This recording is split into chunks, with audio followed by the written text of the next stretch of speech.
ఆ, స్టేట్ అయినా సెంట్రల్ అయినా ఈడీవైనా మాటివైనా బిగ్ బాస్ అయినా మ్యాడ్ ఫర్ ఈచ్ అదర్ అయినా ఆయన దిగనంత వరకే once he step in rapture is happy అన్ తమ్నే చూసిరా అదే మన ప్రేమ గురువు ఉన్నాడు కదా, నేను మీ ప్రేమ గురువుని ప్రేమ గురువుని ఇవాళ హరిత హరీష్ అన్న ఏమన్నాడు తెలుసా? మన మాస్క్ అన్నకు పురుగు తిరిగింది తెలుసు కదా. అన్న మామూలుగా ఉంటేనే మాస్క్ అన్నకు పురుగు తిరిగిందంటే మాస్క్ ఆఫ్ ద జోరో. ఇవాళ ఏమన్నాడు? ప్రేమ గురు నువ్వు నా ముందుకు వచ్చి దౌడపొట్టు ఒకటి కొడతా అంటాడు, లాగిపెట్టి ఒకటి కొడతా అంటాడు. తమిళ మీద చూసిరుగా అసలు ఏం జరిగింది, ఎందుకు అట్లా అన్నాడు, ఏంది కథ? ఒకవేళ మీరు ఎపిసోడ్ చూస్తే మీకు తెలుసు అనుకోర్రి. మీకు ఏమనిపించింది? హరిత హరీష్ రియాక్షన్ కొంచెం ఓవర్ అనిపించిందా? చాలా ఓవర్ అనిపించిందా? ఇది టూ మచ్ రా అనిపించిందా? కింద కామెంట్లలో చెప్పే ప్రయత్నం చేయరు. నాకైతే చాలా అంటే అంటే ఇంత గిన్నె పాలు మరగబెడతా అట్లా క్యూట్గా పొయిటిక్గా పోతున్న ఎపిసోడ్లో, అది పాలు మరగబెడుతున్నట్టుగా మరుగుతున్న ఎపిసోడ్లో గింత నిమ్మరసం, గింత ఉప్పు, గింత కారం అన్నీ కలిపి మిక్సీ కట్టి అన్న పడేసినట్టుగా అనిపించింది. పుచ్చమని మొత్తం గాబు అయిపోయింది కదా.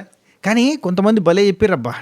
యాక్చువల్లీ ఈరోజు ఏం జరిగిందో చూడని వాళ్ళకి, చాలామంది చూడని వాళ్ళు ఉంటారు కదా, అది బాధ. చూడని వాళ్ళకి ఏంటంటే ఈరోజు ఒక కాన్సెప్ట్ తీసుకొచ్చాడు మన ప్రేమ గురువు. ఈరోజు మీ లైఫ్లో లాస్ట్ రోజు అయితే మీ మిస్సెస్కి ఏం చెప్తారు అన్నాడు. వినంగానే అప్ప అని కలకమంటుంది. కానీ దానికంటే ముందు ఒక ఇంట్రడక్షన్ ఇచ్చిండు.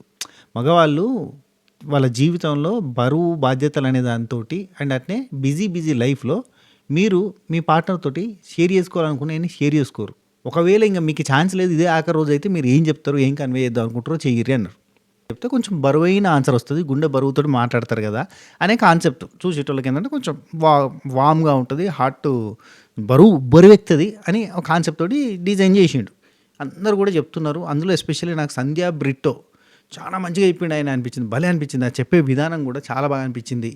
ఈ సోనియా సిద్ధు వాళ్ళు కూడా మాట్లాడిన విధానం మంచిగా అనిపించింది. ఇంకా మన శివ్, అదే ప్రియాంక జైన్ శివ్ ఉన్నారు కదా, వాళ్ళు మాట్లాడింది కూడా చాలా మంచిగా అనిపించింది. అట్లా కొంతమంది చెప్తుంటే హెవీ హార్ట్ తోటి చాలా బాగా అనిపించింది. జాను బాను వీళ్ళిద్దరి మధ్యలో డిస్కషన్ కూడా చాలా మంచిగా అనిపిస్తుంది. వసంతి కళ్యాణ్ది కూడా, కళ్యాణ్ చెప్పిన పాయింట్స్ కూడా కొన్ని భలే అనిపిస్తాయి. ఏదో పొయిటిక్గా అనిపిస్తుంది. అంటే ఒక ఒక అందంగా, అంటే వాళ్ళ మనసులోంచి బరువుగా ఒక 4 మాటలు చెప్తుంటే బాగా అనిపించింది. సో ఇలాంటి అద్భుతంగా జరుగుతున్న కంటెంట్ దాంట్లో మధ్యలో హరిత హరీష్కి సర్రని బీపీ లేచి మొత్తం రచరచ చేసింది అనుకోర్రి. సరే ఏం జరిగిందో చూడని వాళ్ళకి డీటెయిల్గా చెప్తూ, చూసిన వాళ్ళకి ఆ డిస్కషన్ చెప్పిన తర్వాత పాయింట్గా అంటే మాట్లాడతా, నాకేమనిపించిందో చెప్పే ప్రయత్నం చేస్తా. ఓకేనా? ఫస్ట్ ఆఫ్ ఆల్ ఈ ఎపిసోడ్ని చూడకుండా రివ్యూని చూస్తున్న వాళ్ళు ఫస్ట్ లైక్ కొట్టుర్రి. ఎక్కువ లైకులు అవుతాయి, కకృతి ఎక్కువ లైకులు అవుతుంది అట్లయితే. సరే అందరూ కూడా ఒక లైక్ కొట్టి వీడియో చూడరు. అట్నే ఒక హైప్ ఇచ్చే ప్రయత్నం చేయరు. ఏమన్నా హైప్ ఉంటే కనుక హైప్ ఇచ్చే ప్రయత్నం చేయరు, ఎక్కువ మందికి రీచ్ అవుతుంది వీడియో. ఓకేనా? అండ్ నేను మీ సిరిపురం శ్రీనివాస్, AS65. నమస్తే. సబ్స్క్రైబ్ చేసుకోరి, గంట కొట్టరు, ఆల్ని సింబల్ ప్రెస్ చేసుకుని పెట్టుకోరి. కంటిన్యూ చేద్దాం. నోటిఫికేషన్లు వస్తున్నాయా? రాకపోతే కనుక ఒకసారి ఆల్ని సింబల్ ఆఫ్ చేసి మళ్ళీ ఆన్ చేసుకునే ప్రయత్నం చేయరు. అవును, కానీ నేను అడుగుదాం అనుకుంటానా మర్చిపోతానా, నీకు ఈ 10 మంది జంటలల్లో ఏ జంట సూపర్గా అనిపించింది? అంటే న్యాచురల్గా, రియల్గా, అద్భుతంగా చాలా మంచిగా అనిపించిన కప్పులు ఎవరు? కింద కామెంట్ చేయి. ఒకరు కానీ ఇద్దరు కానీ కామెంట్ చేయి. నాకు ఒక 2-3 కపుల్స్ నచ్చిరు, ఎవరు అనేది నేను ఈ వీడియో ఎండింగ్లో చెప్పే ప్రయత్నం చేస్తాను. అయితే ఎపిసోడ్ స్టార్టింగే మనకి పొద్దుకినట్టుగా చూపించారు. నిన్న టాస్క్ అయిపోయిన తర్వాత పొద్దుకినట్టు చూపించారు. అక్కడ కూర్చుండి స్విమ్మింగ్ పూల్ ఈతలు కొట్టేటోళ్ళు ఈతలు కొడుతున్నారు. సిద్ధు అండ్ సోనియా వాళ్ళిద్దరు కలిపి ఇట్లా పట్టుకొని ఇట్లా స్విమ్మింగ్ పూల్ ఇట్లా పడిపోవడం ఇట్లాంటివి కూడా గసంటి అన్నీ చేస్తాయంటే పక్క నుంచి వెళ్ళి ఆసియా స్విమ్మింగ్ పూల్లో రొమాన్స్తో రెచ్చిపోతున్న సిద్ధు సోనియా అని చెప్పి ఒక న్యూస్ ఆర్టికల్ లెక్క చదువుతూ, ఇంకో దిక్కేమో మహేష్ శాండ్రా ఇలా పంచాయతీలు ఉంటాయి కదా, వీళ్ళు లొల్లు పెట్టుకుంటున్నట్టుగా చూపించారు. ఆ తర్వాత నవ్వు మహేష్ శాండ్రాని నవ్వు వచ్చింది అనుకోవడంతో మనకి ఎపిసోడ్ చాలా అయింది. అక్కడ బ్రిట్టో తెలుగు నేర్చుకోవడానికి ప్రయత్నం చేస్తాడు. పాపం బిడ్డ తెలుగు నేర్చుకోవడానికి ప్రయత్నం చేస్తాడు మంచోడు. అయితే బ్రిట్టో నైస్ గై, సంజయ్ కూడా నైసే కానీ కొంచెం కోపం ఎక్కువ అన్నట్టుగా అనిపించింది. బ్రిట్టో మాత్రం భలే పర్సన్ కదా, మంచిగా నైస్గా మాట్లాడతాడు, మంచి హ్యూమర్ కూడా ఉంటుంది మనిషి దగ్గర.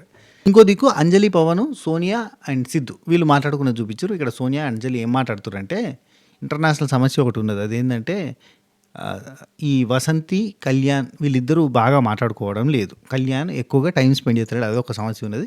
ఇంకొక మెయిన్ టాపిక్ కూడా మాట్లాడారు, అది కరెక్టే అనిపించింది. ఏంటంటే మహేష్, శాండ్రా వీళ్ళు బయటకు వస్తలేరు, అందరితో కలుతలేరు. వాళ్ళు వేరే లోకంలో ఉంటారు. అసలు ఎందుకు మాట్లాడతలేరు అందరితోటి, వాళ్ళు ఎందుకు సపరేట్గా ఉంటారు అని వీళ్ళ డిస్కషన్. మనకు వాళ్ళ డిస్కషన్ ఏదో చూపిస్తారు కదా, వాళ్ళు ఊకే పంచాయతీలు పెట్టుకుంటూ కూర్చుంటారు. ఆయన బతిలాడడానికి సరిపోతలేదు ఆయనకి దినమంతా. అయితే ఇక కళ్యాణ్ని వసంతిని కలపాలి, మాట్లాడుకునేటట్టు చేయాలి. అసలు అతను ఎందుకు అట్లుంటాడు, ఎందుకు వసంతితో కంటే అందరితో టైం స్పెండ్ చేస్తాడు, అతను అట్లనే ఉంటాడా, ఆ అబ్బాయి ఎందుకు అలా ఉంటాడు, ఇవన్నీ వీళ్ళ డిస్కషన్స్ అన్నట్టు. వీళ్ళని కలుపుదామని ఫిక్స్ అయిపోయారు. కడి చేస్తే మనకి ఈ వసంతిని కళ్యాణ్ ఎత్తుకున్నాడు, అట్నే అంజలిని పవన్ ఎత్తుకున్నాడు, సోనియాని సిద్ధు ఎత్తుకున్నాడు. ఇట్లా ఎత్తుకొని అబ్బాయిలు ఎత్తుకొని కపుల్స్ ఇట్లా లోపలికి తీసుకుని వచ్చి ఏ అనుకుంటూ వస్తారు అన్నట్టు. సంతోషం. లోపలికి తీసుకుని వచ్చారు. ఇక కళ్యాణ్ వసంతి వాళ్ళ రూమ్లకు పంపించేసి డోర్ క్లోజ్ చేసి మీరు మాట్లాడుకోండి ఓకేనా అని చెప్పారు అన్నట్టు. సినిమాటిక్గా ఏదో శోభనం గదికి పెళ్లి కూతుర్ని తీసుకుని పోయినాక అదొక్కట్టు పోతారుగా ఆ టైపులో సినిమాటిక్గా లోపలికి పంపించి మాట్లాడుకున్నారంటే, ఏంటి నువ్వేమన్నా తప్పుగా అనుకుంటున్నావు, వాళ్ళకి నేను ఏదో చెప్పినా అనుకుంటున్నావు, ఎందుకు కాదు, వాళ్ళందరూ నాకేం చెప్తున్నారు అంటే, ఇక వసంతి తను చెప్తున్నాడు, అందరూ నా దగ్గరికి వచ్చి ఒకటే అంటున్నారు, కళ్యాణ్ ఎందుకు నీతో టైం స్పెండ్ చేయట్లేదు, నీతో ఎందుకు మాట్లాడతలేడు, ఏంది ఏదైనా డిస్టర్బెన్సా, మీరు సార్ట్అవుట్ చేసుకోండి అన్న సెన్స్లో చెప్తున్నారు, కానీ నువ్వు ఇలానే ఉంటావు అన్న సంగతి నాకు తెలుసు కదా అంటే, నీకు తెలుసు కదా నేను ఇట్లనే ఉంటాను సంగతి నీకు తెలుసు అంటే, అవును తెలుసు, నువ్వు అసలు నీకు కాలు ఒక దగ్గర ఆగదన్న సంగతి నాకు తెలుసు, నువ్వు ఇట్లనే ఉంటావు అన్న సంగతి నాకు తెలుసు అని చెప్పి వసంతి చెప్తుంది. మరి నీకు తెలిసి నాకు ఇంకేంటి, ఇదే కంపాటబిలిటీ అంటే, నీకు తెలుసు నేను ఎట్లుంటా అనేది, నేను ఇట్లనే ఉంటా, నేను మొత్తం నీ దగ్గర ఇట్లా అతుక్కొని కప్పలంటే అతుక్కొనే ఉండాలి అన్నట్టు ఉండను కదా, ఇట్లనే ఉంటాను తెలుసు కదా అని చెప్పి ఒక క్లారిటీగా మాట్లాడినట్టు. అంటే అంతే అంతే అంతే అంటారు. కానీ ఏంటంటే మిగతా వాళ్ళు ఏంది అంటుకొని బంక అతుక్కొని ఏజ్డ్ కపుల్స్ సీనియర్ కపుల్స్ కూడా మ్యాట్ ఫర్ ఈచ్ అదర్ అనే షోకి వచ్చినాం కాబట్టి గాలి జరుగుతుంది మా మధ్యలో అన్నట్టుగానే ఉండాలని చెప్పి కొంతమంది పిచ్చి క్లాసులు వీకేసరికి ఏంటంటే అతుక్కునే ఉంటారు కదా, ఇక మిగతా ఇడిచిపెట్టద్దు, ఇక ఇడిచిపెడితే కథమే, ఇక నీకు నాకు ఫెవికాల్ అంటిపెట్టరు మధ్యలో ఫెవికిక్ అంటిపెట్టరు ఇడిచిపెట్టద్దు అన్నట్టుగా ఉంటారు కదా, అట్లా ఉండదు నేను అన్నట్టుగా చెప్పిండు. మంచిగా అనిపించింది. మీకేం అనిపించింది? రైట్. నెక్స్ట్ హరీష్ ఓ రూమ్లో కూర్చొని ముచ్చట పెట్టుకుంటారు. హరీష్ భాయ్ కనబడ్డాడంటే 2 వర్షన్స్ ఉంటాయి. ఒకటి వేరే వాళ్ళతో పంచాయతీ పెట్టుకుంటూ ఉంటాడు, రెండోది ఆయనకైనా ఎలివేషన్లు ఇచ్చుకుంటాడు. ఇది ఎలివేషన్ ప్రోగ్రామ్ నడుతుంది. ఏంటంటే నేను అర్ధనారీశ్వరునిలాగా, నేను శివునిలాగా, నువ్వు నాలో సగభాగం కాబట్టే నేను వేరే వాళ్ళకి హగ్గిస్తాను, నువ్వు హగ్గిస్తావా, ఎందుకు ఇవ్వం మనం హగ్గు, వేరే వాళ్ళకి ఈజీగా ఎందుకు హగ్గులు ఇవ్వం అని అంటే, మన కట్టుబాట్లు మనం పెరిగిన విధానం అన్నట్టుగా అంటుంది ఆమె. అంటే కాదు, నువ్వు నాలో సగం కాబట్టి నేను వేరే వాళ్ళకి హగ్గు ఇయ్యను, అర్ధనారీశ్వరుని లెక్క, అర్థమైందా అది. నాకెంత ఎవరు ఏం చేసినా టెంప్ట్ కాదు, నేను అంత టెంప్టేషన్ ఉండదు, చలనం వచ్చేది కాదు నాకు, ఎందుకంటే నువ్వు నాలో ఉన్నావు అంటాడు. ఆమెకైతే ఇట్లా చెప్తాడు, ఆవాహయామి వశపరచు ట్యూన్ చేస్తా ఉంటాడు. రేడియో కదా మనకు రాకపోతే మన ఛానల్కి ట్యూన్ చేసుకుంటాం చూడు, ఇట్లా 93.5కి ఇట్లా అని ఇట్లా ట్యూన్ చేస్తూ ఉంటాం, వెనకట ఆకాశవాణి చిత్రలయ రచే టైంకి ట్యూన్ చేసుకుంటూ కూర్చుంటారు కదా, అట్లా ఈమె ట్యూన్ చేస్తూ ఉంటాడు, ఈయన సైడ్కి తిప్పేటట్టుగా యాంటీనాని తిప్పినట్టు తిప్పుతూ ఉంటాడు పాపం. ఇక అయితే ఇక్కడ 100 లక్షలు ఇచ్చిన 100 lakhs ఎవడన్నా ఇస్తా అన్న కానీ నేను టెంప్ట్ గాను అసలు మనిషిని అంటే, మనం వచ్చింది మ్యాడ్ ఫర్ ఈచ్ అదర్కి కానీ మ్యాడ్ ఫర్ మనీకి రాలేదు కదా అని ఆమె అంటుంది. సరే మంచిది. ఇక ఇక్కడ ఒక మాట చెప్తారు, స్టేట్మెంట్ ఇది యాక్చువల్లీ ఏంటంటే, గెలవచ్చు గెలవకపోవచ్చు కానీ వాట్ ఏ కపుల్ అని చరిత్రలో గుర్తుండిపోయేలాగా ఉండాలి మనం అంటాడు. మంచిది. కాదు నేనంటే పెద్ద పెద్ద సెలబ్రిటీ కపుల్ కావచ్చు, లేదంటే పెద్ద పెద్ద అంటే ఇన్స్పిరేషనల్ కపుల్ కూడా వాటే కపుల్ అని మా గురించి అనుకోవాలని కూడా అనుకోరు. ఈ అన్న మాత్రం ఇదే పని మీద ఉంటాడు. ఇట్లుంటే వాటే కపుల్ అని అనుకోరు. ఇప్పుడు ఏమట్లే ఏమోని అనుకునే వాళ్ళు అనుకుంటారేమో మనకేం తెలుసు. కానీ ఆ తర్వాత ఇక మైక్కి ఇక్కడ జాకెట్ తగిలిందట, ఆమె జాకెట్ చలి పెడుతుందని జాకెట్ వేసుకున్నదట, మైక్కి తగిలిందట, తలగంగానే ఇక బీపీ లేచింది ఆయనకి. కానీ ఆ తర్వాత మళ్ళీ దీన్ని సరసాల కింద మార్చేయలే కానీ కోపం వచ్చింది. ఎన్నిసార్లు చెప్పాలి నీకు, అది తగులుతుంటే నీకు మైక్ కదపద్దు అని చెప్తుంటే అర్థం కావట్లేదా నీకు, మాట అసలు మాట వినిపించదు తెలుసా, ఇష్టమా నువ్వు చెప్పి ఇష్టం ఉన్నట్టుగా చేసుకుంటావా, అసలు ఎన్ని ఎక్స్పెక్టేషన్స్ ఉన్నాయి మన మీద, అవునా ఓకే. ఏం చేయకపోతే మూసుకొని ఉన్నప్పుడు పడుకోవాలి అంతే, ఏం చేయను మూసుకొని ఉంటా అంటే పడుకోవాలి, ఏదైనా చేస్తున్నప్పుడు పర్ఫెక్ట్గా చేయాలి. అంటే మన కోసం చేస్తున్నారు అన్నట్టు ఇదంతా ఈ ముచ్చట కూడా మన కోసం పెట్టుకుంటున్నారు అనేది నాకు అర్థమైంది. కాళ్ళు ఊపుతావు, జాకెట్ కదిలిస్తూ ఉంటావు, మాట్లాడే డిస్టర్బెన్స్ వస్తే ఎవరికి ఏమర్థం అవుతుంది. హెయిర్తో కవర్ చేస్తున్నావు, హెయిర్ వెనకేసుకో, నీ వల్ల కాకపోతే జాకెట్ తీసేయి అంటే, చలి పెడుతుంది నేను వేసుకున్నాను కన్నా అన్నది. ఈ జాకెట్ విషయం రాగానే నాకు టక్కన తెలిగింది. ఈయనేమో మంది ముంగట్నేమో ఈయన జాకెట్ తీసి కప్పుతాడు, ఆమె చలి పెడుతుందని జాకెట్ వేసుకుంటే మైకి తగులుతుందని తీసి అవతల పారే అంటాడు. ఏందో చలి వేస్తుందని వేసుకున్నాను కన్నా అంటే, జాకెట్ తీసి వేస్తే కానీ ఇది పోదేమో మరి తగులుతుంది అంటే, నేను వేసుకోనా, నేను జాకెట్ వేసుకుని కదలకుండా వేసుకోనా, తీసే అని చెప్పి తీసేయించాడు. ఆ తర్వాత నువ్వు వేసుకుంటే మరి సౌండ్ వస్తే అని ఆమెనది, తీ ఈ నేను వేసుకుంటే సౌండ్ వస్తే నువ్వు నన్ను కుక్క అని పిలువు అన్నాడు. అనగానే నవ్విండు. ఒరి అమ్మ ఇప్పటిదాకా ఏమైనా జోక్ చేస్తాడా ఏంది కొంపదీసి అని నా ఫీలింగ్ వచ్చింది. అప్పటిదాకా పెద్ద టోన్లో చెప్తా ఉన్నాడు అన్నట్టు సీరియస్గా. ఆ తర్వాత అదంతా జోక్ అన్నట్టు నవ్విండు. నవ్వితే ఆ తర్వాత ఆమె చెక్కల గిన్నెలు పెట్టింది. ఏయ్ చిక్కల గింజలు పెట్టుకో చిక్కల గింజలు ఇవన్నీ జరిగాయి. ఓకే. ఆ తర్వాత మనకి ప్రేగు వచ్చాడు. ప్రేగు అంటే ప్రేమ గురువు వచ్చాడు. ఈ ఈ ఈ మధ్యలో నిస నీస సరిగా సా సగా నీ మా ఈ బీజిఎంలతో అయితే సంపిడిచి పెడతారా. ఇక్కడ నుంచి ఉంటాయి బీజిఎంలు. Pournami BGM ten ten ten ten ten ten ten ten ten ten ten ఈ బీజిఎం వెనకాల Arya sad BGM, even heroine ఏడ్చే సౌండ్లు కూడా అత్తనే ఉన్నాయి వెనకాల. ఫీల్ మై లవ్ ఉంటుంది చూడు. అంత ఆ బీజిఎంలు అన్నీ ఇదని కాదు అదని కాదు, మొత్తం బీజిఎంలు అన్నీ పడేసారు. ఓ సాడ్ బీజిఎంలు, ఎమోషన్ బీజిఎంలు, ముసి ముసి నవ్వుల్లో ముత్యాలు అలకంగా తనని తానా అన్నీ వచ్చినాయి. సరే పేగ వచ్చిండు. బాగాలేదా పేగ అంటే ప్రేమ గురు వచ్చిండు. హలో మై లవ్లీ కపుల్స్, నేను మీ ప్రేమ గురువుని అని చెప్పి ప్రేమ గురు ఏం చెప్పినంటే, మీకు బయట అసలు టైం ఉండదు కదా ఒకరికొకరు మాట్లాడుకోనికి, కూర్చొని చేతులు పట్టుకోర్రి, కళ్ళు మూసుకోర్రి, నేను చెప్పింది వినుర్రి. మీ పార్ట్నర్కి ఒకవేళ ఇంకా మీకు చెప్పడానికి టైం లేదు, ఇదే చివరి రోజు అయితే కనుక మీరు ఏం చెప్తారు? మీ గుండెలోని భారంనంతా చెప్పుకోండి, మీ బరువునంతా చెప్పుకోండి, దించుకోండి అన్నట్టుగా చెప్పిండు. చెప్పంగానే ఇంకా ఒక్కొక్కరి పేరు పిలిస్తే వాళ్ళు వచ్చి చెప్తారు అన్నట్టు. ఫస్ట్ నటరాజ్ మాస్టర్ వచ్చి నీతు గారిని కాళ్ళలో కాలు పెట్టి చూసుకుంటూ వాళ్ళ లైఫ్లో జరిగిన ఒక సాడ్ ఇన్సిడెంట్, వాళ్ళ నీతు గారి మదర్ చనిపోయినప్పటి ఇన్సిడెంట్ గురించి ఒకటి మాట్లాడి, ఆ తర్వాత ఆ లైఫ్లో నేను బాగా చూసుకుంటా అని చెప్పిండు. యాక్చువల్లీ ఆయన అడిగిన క్వశ్చన్కి కరెక్ట్ ఆన్సర్గా అనిపించలేదు, కానీ బాగానే చెప్పిండు.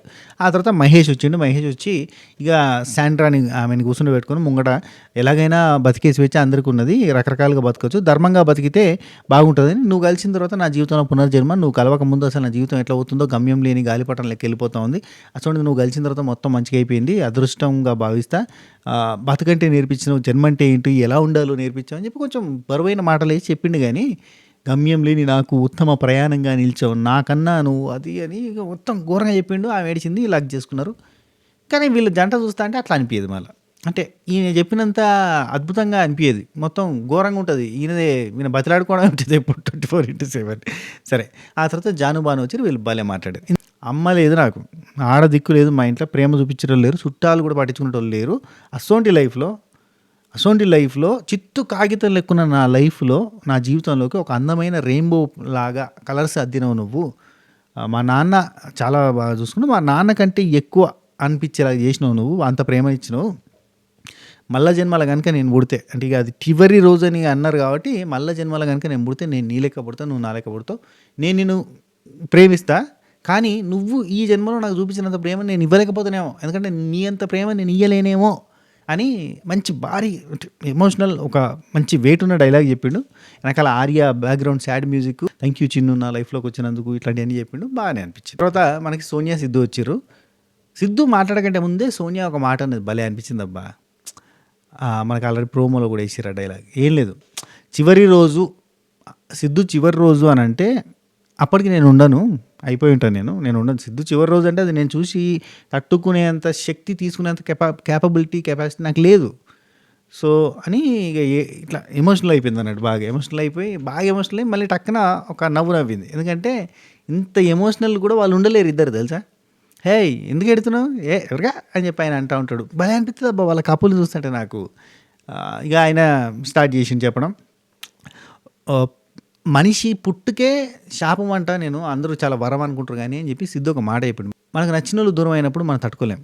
ఎమోషన్స్, బాధలు, ప్రేమలు, మనం ప్రేమించిన వాళ్ళు లేరు అంటే మనం ఆ బాధని భరించేంత శక్తి మనకు ఉండదు. అటువంటి లైఫ్ మనది. సో అందుకే ఇది శాపంలో భావిస్తాను నేను ఒక మాట ఇక్కడ చివరి రోజు అంటే 70 సంవత్సరాలు 80 సంవత్సరాలకు నా చివరి రోజు రావాలని నేను కోరుకుంటున్నా. రెండోది, నా చివరి రోజు నాడు ఈమె ఉండదు, ఆమె చివరి రోజు నాడు నేను ఉండను. నా లాస్ట్ డే అంటే ఆమె లాస్ట్ డే అంటే నా లాస్ట్ డే అన్నాడు. అఫ్కోర్స్ బాగా వీళ్ళు అంటే ఇంకా పెళ్ళిళ్ళు కాలేదు, పిల్లలు కాలేదు కాబట్టి ఇలాంటి భారీ డైలాగులు ఉంటాయి, తర్వాత కూడా ఉంటాయి. కానీ ఏంటంటే బాధ్యతలు అనేటివి ఉంటాయి కాబట్టి ఇప్పుడు ఒకరి కోసం ఒకరు బతకడంతో పాటుగా పిల్లలు వచ్చిన తర్వాత పిల్లల కోసం బతకాల్సిన సిచ్యువేషన్ వస్తుంది అన్నట్టు.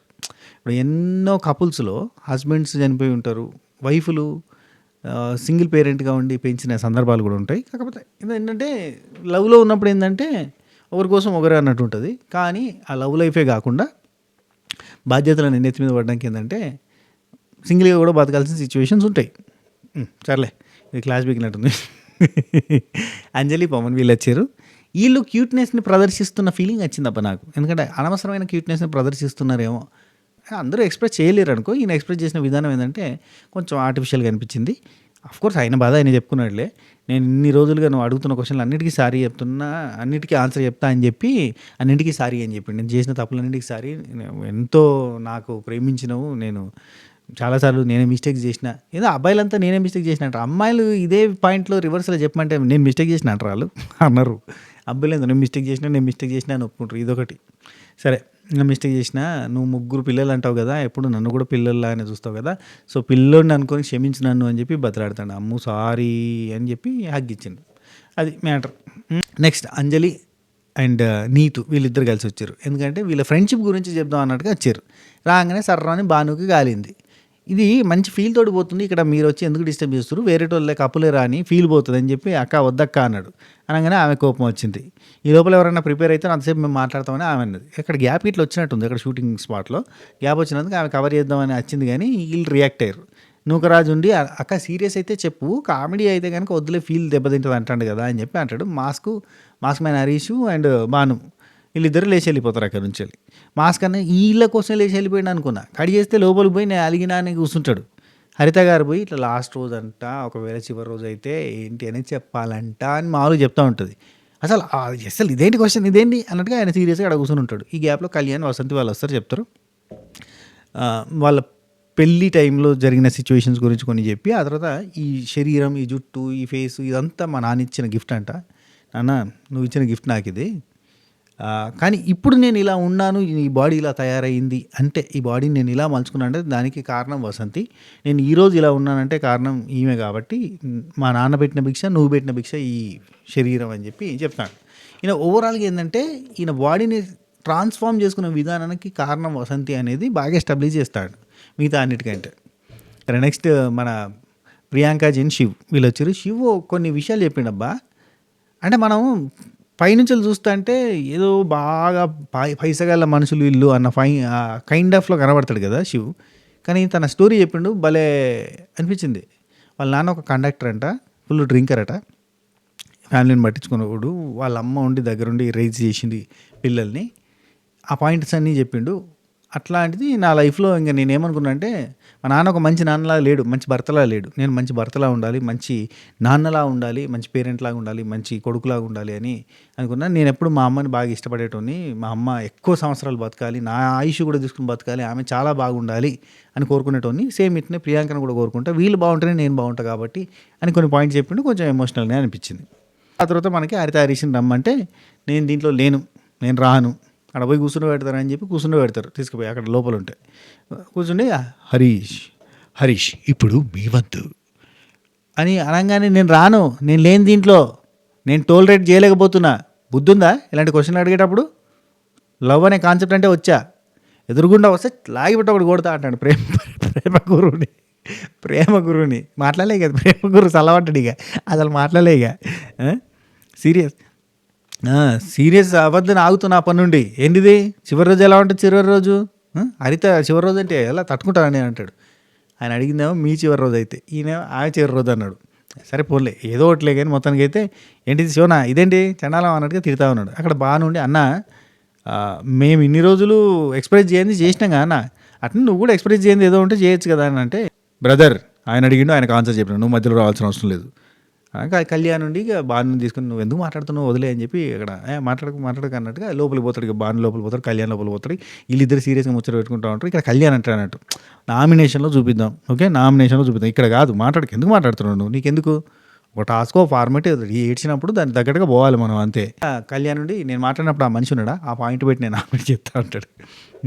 ప్రాబ్లం ఉంటే ఫస్ట్ క్వశ్చన్కి ఫస్ట్ ఒకరు చెప్తున్నప్పుడే వెళ్ళిపోవాలి అని బాను అని ఇక డిస్కషన్ అయింది. ఆ తర్వాత హరీష్ లాస్ట్ డే అని ఎందుకు ఊహించుకోవాలి, నేను ఆ ఊహే ఎందుకు, నాకు అది నచ్చలేదు అని చెప్పి ఆయన సీరియస్ అవుతాడు. ఇక సిద్ధు ఉండి ఏం లేదన్నా ఇది ఒక ఫిక్షన్ కదా, ఇది జరుగుతుందని కాదు కదా, ఇప్పుడు జరుగుతుంది అని కాదు కదా, ఊరికే ఊహించుకొని నువ్వు అది లాస్ట్ డే అయితే నువ్వు ఏం ఎక్స్పెక్ట్ చేస్తావు చేయొచ్చు కదా అన్నట్టుగా అంటాడు. బ్రదర్ అది మీ పాయింట్ ఆఫ్ వ్యూ ఓకేనా, నా పాయింట్ ఆఫ్ వ్యూ ఇది, దిస్ ఈజ్ మీ ఓకే అని అన్నాడు. సిద్ధు ఉండి ఎండ్ ఆఫ్ ది డే ఏదో ఒక రోజు జరిగేదే కదన్నా, ఏదో ఒక రోజు అందరూ వెళ్ళిపోయేటోళ్ళమే కదన్నా, దీనిలో ఏముందన్న అన్నట్టుగా అంటాడు. అనగానే జరిగినప్పుడు చూద్దాం, ఓకే జరిగినప్పుడు చూద్దాం అనగానే అక్కడ నుంచి వెళ్ళి సోనియా ఉండి రియాలిటీ షో ఫార్మాట్ ఉంటాయంటే ఆగండి ఇంకా అన్నట్టుగా అంటాడు. ఇక జాను వస్తా అక్కడి నుంచి జాను వచ్చి మామూలుగా అది అన్నా ఇప్పుడు ఆమె లేనప్పుడు నేను లేను, నేను లేనప్పుడు ఆమె లేను అని ఆ ఒక్క పాయింట్ అట్లా అదే చెప్పొచ్చు కదా అన్న అనగానే ఇంకా సీరియస్ అయ్యాడు. నాతో ఆర్గ్యూ ఎందుకు చేస్తున్నారు మీరు, నాతో ఆర్గ్యూ ఎందుకు చేస్తున్నారు, మీరు వచ్చింది మీరు మాట్లాడుకోండి, నాతో ఆర్గ్యూ ఎందుకు చేస్తున్నారు మీరు అంటే ఆర్గ్యూ చేయట్లేదన్నా అంటే మీరు నాతో ఎందుకు డిస్కషన్ చేస్తున్నారు దేనికి అని చెప్పి కయ్య కయ్య కయ్య కయ్య లేచిండు. నేనేమంటే ఇలాంటి పర్సన్ టర్మ్ ఇన్సూరెన్స్ తీసుకుంటా మామూలుగా టర్మ్ ఇన్సూరెన్స్లు తీసుకుంటారు కదా అంటే మనం పోతే వచ్చే పైసలు కదా, అసలు ఆ డిస్కషనే రావద్దు అన్నప్పుడు టర్మ్ ఇన్సూరెన్స్ లాంటివి కూడా తీసుకోవద్దు మామూలుగా. అంటే మనిషి ఇన్సూరెన్స్ తీసుకుంటున్నాడంటే పోతేనో దెబ్బలు లాగితేనో హెల్త్ బాగాలేకపోతేనో వచ్చే పైసల గురించి చేస్తూ ఉన్నాం కదా మనం. అట్లాంటప్పుడు అంటే ఈ టాపికే డిస్కస్ చేయొద్దు అని అంటే ఇక కష్టం. స్క్రీన్ కోసం అందరూ అటు పోతురు కాబట్టి ఇటు పోవాలి అని చేసినట్టుగా కూడా అనిపిస్తుంది అప్పుడప్పుడు. ఎడ్డమంటే తెడ్డమనాలి అనే కైండ్ ఆఫ్ నేచర్. ఈయన నేచర్ కూడా అంత వింత వింతగా ఉంటుంది, డిఫరెంట్గా ఉంటుంది. అందరూ ఉన్నట్టు నేను ఎందుకు ఉండాలి అన్నట్టుగా ఉంటాడు. గట్టి గట్టిగా లొల్లి పెట్టిండు జరసేపు. బాను ఫస్ట్ డే లేచి వెళ్ళిపోవచ్చు కదా, మరి ఇక్కడ ఎందుకున్నారు, మరి స్టార్టింగ్ నుంచి ఉన్నారు కదా, ఇప్పుడు ఎందుకు సడన్గా ఇట్లా మాట్లాడుతున్నారు అన్నట్టుగా అంటాడు. అనగానే ఆ రేసింగ్ మళ్ళీ కోపం అవుతుంది. నీ దగ్గర నేర్చుకుంటాను నేను ఎప్పుడు వెళ్ళిపోవాలి ఏంటో అనేది అని కూడా సీరియస్గా అక్కడి నుంచి వెళ్ళిపోయి రాకన్నా అని చెప్పి లోపలికి వెళ్ళిపోయాడు. లోపలికి వెళ్ళిపోయి అసలు ఏంది ఇది, ఇదేం ఫార్మేట్, ఆఖరి రోజు అంటే నువ్వు చెప్తావా, నువ్వు చెప్పగలుగుతావా, నువ్వేలా చెప్తావు, నువ్వు చెప్పలేవు కదా అన్నాడు. ఆమెం చెప్తుంది, నువ్వు చెప్పవు అని చెప్పి నువ్వే చెప్పిన తర్వాత ఆమెం చెప్తుంది, నువ్వు మాట్లాడతావా, మాట్లాడమని ఊహించుకోను చెప్పు అని అంటాడు. అది కలిసి దేవుడు వచ్చి అడిగినా ఇలాంటి క్వశ్చన్లు వేస్తే యుద్ధం చేస్తా, దేవుడితో కూడా యుద్ధమే చేస్తా నేను, అర్థమైందా. లవ్ గురు అంటే లవ్ గురు అంటే ఇలా ఉంటాడా, ప్రేమ గురు అంటే ఇలా అనేది ఉండదు అని తెలీదా, ఎట్లుండాలి అని చెప్పి గట్టిగా వేసుకున్నాడు. అబ్బా ఈ గ్యాప్లో ఇక్కడ ఇదంతా జరుగుతుంటే నటరాజు మాస్టర్ ఒక మాట అన్నాడు, మనం బిజీ లైఫ్లో చెప్పుకోలేనివన్నీ ఇక్కడ చెప్పుకోవచ్చు అని. ఎండ్ ఆఫ్ ద స్టోరీ అది. అంటే మనసులో ఎక్కడో దాగిపోయిన మూలకున్నాయి, చెప్పుకునే ఛాన్స్ ఉందని చెప్పి చెప్పుకోవడం అంతే. నూకరాజు బయటికి వెళ్ళిపోయింది, అయినా బయటికి వెళ్ళలేదా, ఓకే రూమ్కి వెళ్ళిండా, ఓకే ఓకే అంటాడు. ఆ తర్వాత సంధ్య బ్రిట్టో చెప్తాడబ్బా భలే అనిపిస్తుంది. మీ నాన్న లేడు, సంధ్యకి చెప్తాడు, మీ నాన్న లేడు, చనిపోయాడు నీకు చిన్నప్పుడే, మీ అమ్మగారు కూడా చనిపోయారు, ఇప్పుడు నేను కూడా నీకు లేకుండా పోతున్నా కాబట్టి తర్వాత నువ్వు రేపు ఒకరోజు బాధపడు, ఆ తర్వాత నుంచి మాత్రం నువ్వు ఫ్రెండ్స్ చేసుకో, లైఫ్ని మళ్ళీ స్టార్ట్ చేయి, బాగుండాలి నువ్వు, వన్ డే క్రై చేయి, ఆ తర్వాత లైఫ్ లీడ్ చేయి, ఓకే. ఫస్ట్లో పెళ్ళైన తర్వాత కొన్ని రోజులకి మనకు గొడవ అయినప్పుడు అమ్మ కూడా లేదు నేను అమ్మ దగ్గరికి వెళ్ళడానికి అని ఏడ్చిన చూడు, అప్పుడే నేను కంప్లీట్గా మారిపోయినా, నా లైఫ్ అంతా కూడా మార్చుకున్నా, నీతో గొడవ పెట్టుకోలే అప్పటి నుంచి నేను, నువ్వు బాధపడగాని ఇంకా అంటే ఆమె ఉండి ఆ ఊరికో నువ్వు మరీ ఓవర్గా చెప్తున్నావు అన్నట్టుగా అంటుంటే బీరువాలో క్యాష్ అండ్ గోల్డ్ ఉంది, జాగ్రత్తగా ఖర్చు పెట్టుకో, మంచిగా ఉండు అని ఇవన్నీ చెప్తాడబ్బా. భలే అనిపిస్తుంది. I miss you for ever అనగానే ఇంకా ఒక ఎమోషను ఇక పట్టుకుని బాధపడుతూ సంధ్య ఆమె చెప్తుంది అన్నట్టు, భలే ఎక్స్ప్రెస్ చేస్తుంది. నాకు చిన్నప్పటి నుంచి నాన్న చనిపోయాడు, రీసెంట్గా అమ్మ చనిపోయింది, నాకున్నది ఈయననే, ఈయనకేమన్నా అవుతుందేమో అని భయం అవుతుంది నాకు, ఎవరన్నా ఈయన ఏమన్నా అంటే కూడా నేను తట్టుకోలేను, ఆయనకు ఒక హ్యాబిట్ ఉంది, ఆ హ్యాబిట్ వల్ల ఆయనకి ఏమన్నా అవుతుందేమో అని మస్తు భయం అవుతుంది, ఆయన మానేయమంటేనేమో మానలేకపోతుండు, నువ్వు లేకుంటే నేను ఉండను అని ఆయనను పట్టుకోవడం. నాకెవరు లేరు కదా, మాకెవ్వరు లేరు, వెళ్ళడానికి కూడా ఎవరు లేరు తెలుసా అని చెప్పి ఎమోషనల్ అవుతారు. ఆయన ఏడుస్తూ ఉంటాడు. ఇట్లా భలే అనిపించింది అబ్బా సీన్, ఏమన్నా ఎక్స్ప్రెస్ చేసిందా అనిపించింది. చెప్పిన విధానము ఏదైతే పాయింట్ అడిగారో ఆ పాయింట్లో ఏం చెప్పాలని చెప్పిండు. నేను లేనంటే రేపటి నుంచి బాధపడతా ఉంటావు కదా, బాధపడక 1-2 రోజులు బాధపడి ఆ తర్వాత లైఫ్ని లీడ్ చేయాలి, కొత్త ఫ్రెండ్స్ని చేసుకో, డబ్బులు ఉన్నాయి, నగలు, ఇవన్నీ చెప్తుంటే ఎమోషన్ అనిపించింది. నెక్స్ట్ నూకరాజు రివర్స్లో అర్థం చేసుకున్నాడు. ఏంటంటే ఆమె లాస్ట్ రోజు అయితే అన్న పాయింట్లో చెప్పి, నువ్వు నా వెనకాల ఉంటే నేను జీవితంలో ఎంత దూరమైనా ముందుకు వెళ్ళగలుగుతా, నీ వెనక నేను ఉంటా అనుకుంటూ అట్లాంటి చెప్పిండు అంతే. ఆ తర్వాత ఇక లవ్ గురు బాధ్యతలు బరువులు మోసుకుంటూ అవేవి మనసులో ఉన్న బాధలంతా భారాన్నంతా బయట పెట్టకుండా ఉన్న జెంటిల్మెన్స్ అంతా మనసు తేలికపరుచుకున్నారా అని అనగానే అవునవును అంటారు. అనగానే ఇంకా మనకి ప్రేమను వ్యక్తపరచడానికి రేపటిదాకా వేచి ఉండాలంటే రేపు ఉంటుందో ఉండదో తెలియదు కాబట్టి ఈరోజే వ్యక్తపరిచే ప్రయత్నం చేయాలి, ఎప్పటికప్పుడే చెప్పేయాలన్నట్టు చెప్తాడు. చెప్పిన తర్వాత సరే ఇంకా మీరందరూ ఏం చేయండి, మళ్ళీ కలుసుకుందాం అంటాడు. ఆ తర్వాత మనకి జాను వాళ్ళది యానివర్సరీ అంట. అందరు కలిసి చిన్న వడానో ఏదో ఉంటే అది పెట్టేసి యానివర్సరీ సెలబ్రేషన్స్ అని చేస్తుర్రు. చేస్తుంటే నూకరాజు పోయి అందరు ఉంటారు అక్కడ. నూకరాజు పోయి హరిత, హరీష్ వాళ్ళు రూమ్‌లో ఉంటే వాళ్ళని పిలవడానికి పోతాడు. అన్న ఇట్లా జాను, భానుది యానివర్సరీ ఉంది రా అన్న అంటే, "నేను రాను, నాకు మూడ్ బాగాలేదు, మీరు వెళ్ళండి, నా విషెస్ చెప్పేసి" అంటాడు. ఒరియమ్మ హార్ట్‌ఫుల్‌గా విష్ చేస్తున్నానని చెప్పేసి ఎళ్ళు. తర్వాత కట్ చేస్తే తెల్లారింది. అందరు లేస్తా ఉంటే, "నేను మీ ప్రేమ గురువుని, మీ అందరికీ ప్రేమోదయం. ఓకేనా?" ఈగోలు పక్కన పెడితే, ప్రేమలో ఈగోలు అనేవి పక్కన పెట్టినప్పుడు నేను అనే భావన పోయి మనం అనే భావన పెరుగుతుంది అని ఒక ప్రేమ కోట్ చెప్పిండు. ఆ తర్వాత మనకి తెల్లారింది. ఒక టాస్క్ అంట. ఆ టాస్క్‌లో భాగంగా ఏందంటే టీములుగా విడిపోవాలి. ముగ్గురు జంటలు కలిపి టీము, ఒక జంట ఒంటరిది అవుతుంది. సో ఇక్కడ అంజలి పవన్, సోనియా సిద్ధు అండ్ వసంతి కళ్యాణ్ ఒక టీమ్‌గా, నటరాజ్ మాస్టర్ నీతు, ప్రియాంక జైన్ శివు, సంధ్య బ్రిటో ఒక టీము, నూకరాజు ఆసియా, హరిత హరీషు, జాను బాను ఒక టీం. ఇట్లా టీములుగా డివైడ్ అయ్యారు. ఒక టీం మిగిలిపోయింది. ఆ టీమే మహేష్ అండ్ శాండ్రా. వాళ్ళు కొంచెం ఫీల్ అయ్యారు. ఆ తర్వాత ఏం జరిగింది అనేది రేపటి ఎపిసోడ్లో చూద్దాం. అయిపోయింది, అది మ్యాటర్. నాకు ఇప్పటి వరకు ఎవరు నచ్చిరు, ఏ జంట మంచిగా అనిపించిందో చెప్తాను కదా, మర్చిపోయాను కదా. ఓకే, సోనియా సింగ్ సిద్ధు, నూకరాజు ఆసియా, నటరాజ్ మాస్టర్ నీతు, ఇంకెవరు, వసంతి కళ్యాణ్ కూడా బాగానే అనిపిస్తుంది. ఇట్లా కొన్ని జంటలు బాగానే ఉన్నాయి అబ్బా. మీకెవరు బాగా అనిపించారు, ఏ జంట మంచిగా అనిపించిందో కింద కామెంట్లలో చెప్పే ప్రయత్నం చేయరు. ఓకేనా? ఉంటా, చెక్ టాటా, బై బై, నమస్తే, శుభ కేర్.